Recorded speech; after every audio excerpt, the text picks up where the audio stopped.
जब एक श्रोता, एक पढ़ने वाले की, एक शिष्य की मनस्थिति स्वामी जी महाराज जैसी हो जाए, जब वह अपनी मनस्थिति इस प्रकार की कर ले।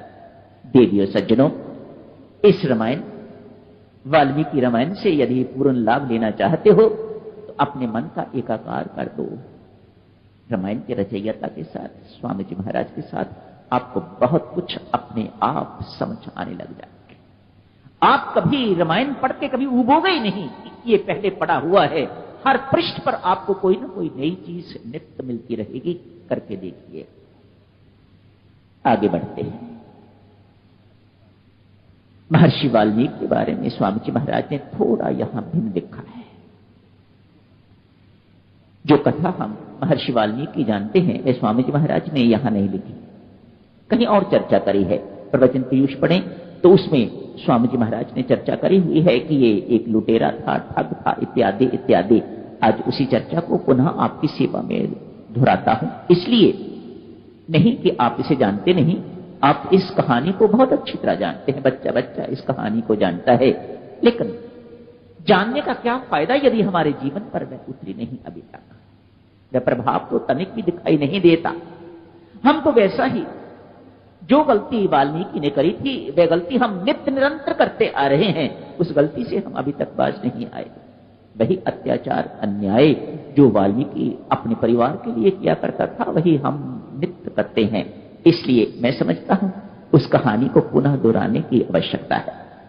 आइए सुने वह कहानी क्या है। रत्नाकर नामक एक डाकू है, लुटेरा है, हत्यारा है, शिकारी, बहुत अच्छी जाति का व्यक्ति नहीं है। ये यही काम है, आते जातों को लूटता है, ठगता है, आवश्यकता पड़े तो उनकी हत्या तक भी कर देता है। मारपीट करना कोई इसके लिए बहुत बड़ी बात नहीं है। आज न जाने किस जन्म का कोई पुण्य उदय हुआ है, किसी संत महात्मा का जीवन में आगमन हो गया।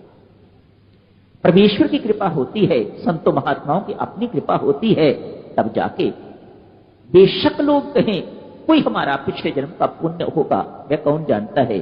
पर संतों महात्माओं की कृपा, परमेश्वर की कृपा तो स्पष्ट दिखाई देती है। तभी संतों का जीवन में आगमन होता है, मिलन होता है, प्रथम दर्शन होता है, उसके बाद सत्संग होता है, और सत्संग के बाद वह जीवन की दिशा आपकी बदल के रख देते हैं। महर्षि वाल्मीकि के साथ भी ऐसा ही हुआ है। किसी किसी स्थान पर आता है, महर्षि वाल्मीकि को सप्तऋषि मिलते हैं, कहीं पर वर्णन आता है नहीं, देवऋषि नारद मिलते हैं, जो भी हैं कोई मिलते हैं। देवऋषि नारद स्वामी जी महाराज ने लिखा है, आप यही मान लीजिएगा। देवऋषि नारद उन्हें मिलते हैं, वह अपने स्वभाव के अनुसार उन्हें लूटना चाहते हैं। क्या है देवऋषि नारद के पास? कमंडल, वीणा इत्यादि क्या लूटना है, पर वह लूटना चाहते हैं। स्वभाव से मजबूर है रत्नाकर, जो भी उसे मिलता है वह लूटे बिना उसे रख नहीं सकता। इसलिए देवऋषि नारद को भी लूटने जा रहे हैं। लूटो। देवऋषि नारद मन ही मन कहते हैं, मैं लुटेरा हूं, मैं तुम्हें लूटूंगा। देवऋषि नारद कहते हैं, मैं लुटाने के लिए ही तू आया हूं, तू लूटने वाला बन। मेरे पास राम नाम है, मैं लुटाने के लिए आया हूं। लूट, जितना लूटना चाहता है तू। मन ही मन देवऋषि नारद बड़े मुस्कुरा रहे हैं, पर भाई एक बात बता, मेरे पास तो इतना कुछ लुटाने वाला है नहीं।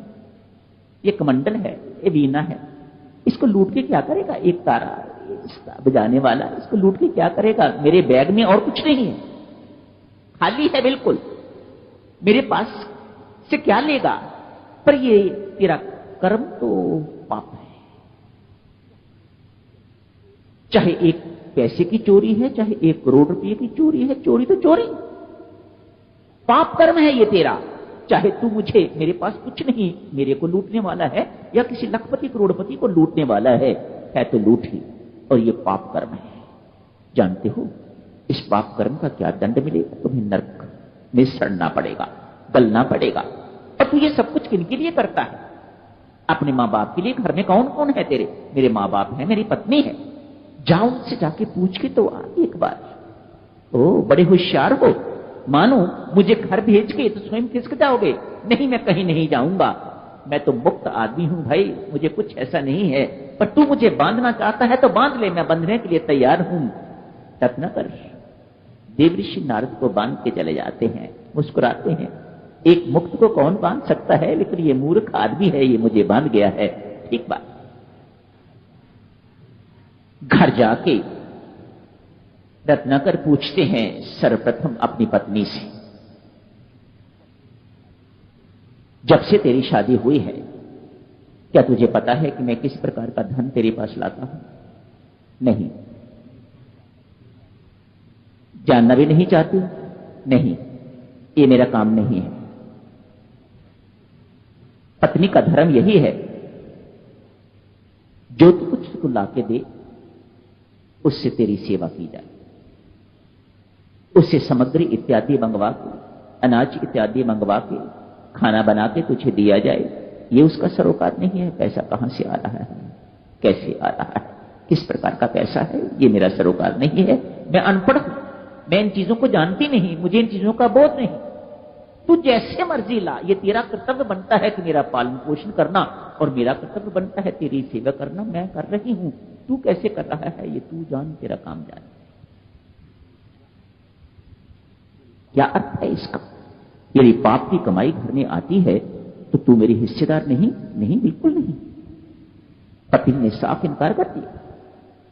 अब तेरा कर्तव्य बनता है, मैंने अपना पितृ धर्म जो है वह निभा दिया, अब तेरा पुत्र धर्म जो है वह तू निभा। कैसे निभाएगा, ये मेरा सरोकार नहीं है। मैंने तुझे नहीं बताया कि मैंने तुझे कैसा पालन पोषण किया है। मैंने अपना कर्तव्य कर्म तेरे किस कमाई से किया है, मैंने तुझे नहीं समझाया। और मैं ये भी नहीं जानना चाहता कि तू किस प्रकार से अपना कर्तव्य निभा रहा है। तेरा जो धर्म बनता है, जो कर्तव्य बनता है, वह तू निभा। जैसा निभाएगा, जैसा करेगा, वैसा भरेगा। मैं उसमें हिस्सेदार बिल्कुल नहीं। उसी वक्त रत्नाकर एक क्षण के लिए भी घर में नहीं ठहरा, बिना कुछ कहे हुए वापस भागता भागता देवऋषि नारद के आगे चरणों में पड़ गया है। महाराज, मैं तो इसे कुछ और ही समझता था, आपने तो मेरी आंखें खोल दी। मेरा कल्याण कीजिए महाराज, मेरा उद्धार कीजिएगा। मैं आपकी चरण शरण में हूं महाराज, मैं अब घर नहीं लौटने वाला।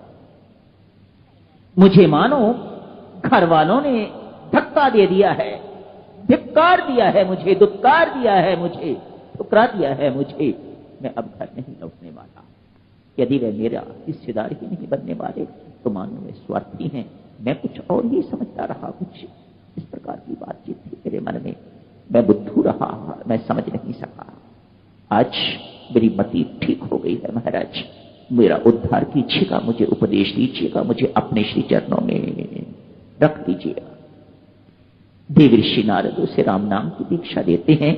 बेचारा राम नाम जिंदगी भर मरा मरा, मारो मारो मारो मारो मारो, लूटो करता रहा है।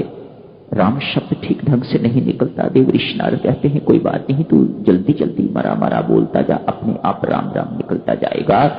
उसने रत्नाकर ने वहीं पर बैठ के किसी एक स्थान पर तपस्या करनी आरंभ कर दी है। इतनी तपस्या करी है, इतनी तपस्या करी है, एक ही स्थान पर बैठ के उसके ऊपर जैसी सर्प की बिंबी होती है ना, आपने देखा होगा। गांव के लोग कहीं इधर उधर निकलते हैं, देखते हैं सर्प की बिंबी, आपको पता लग जाता है कि ये इसके अंदर सर्प रहता है। ऐसी ही बिंबी उसके ऊपर बन गई। बलदेव नाम का एक कीट होता है, वह आके उसने मिट्टी इकट्ठी कर कर कर कर कर कर करके बिल्कुल बिंबी की शक्ल जैसे होती है वैसे बना दी। इसी से उनका नाम महर्षि वाल्मीकि पड़ गया। कल का रत्नाकर आज का महर्षि वाल्मीकि बन गया। वर्षा हुई, ये धुली, उसके बाद उन्होंने अपने हाथ पांव इस प्रकार से पसारे तो उससे सुंदर महर्षि वाल्मीकि जी महाराज निकले। रत्नाकर नहीं। पुनः देवऋषि नारद का एक बार आगमन हुआ।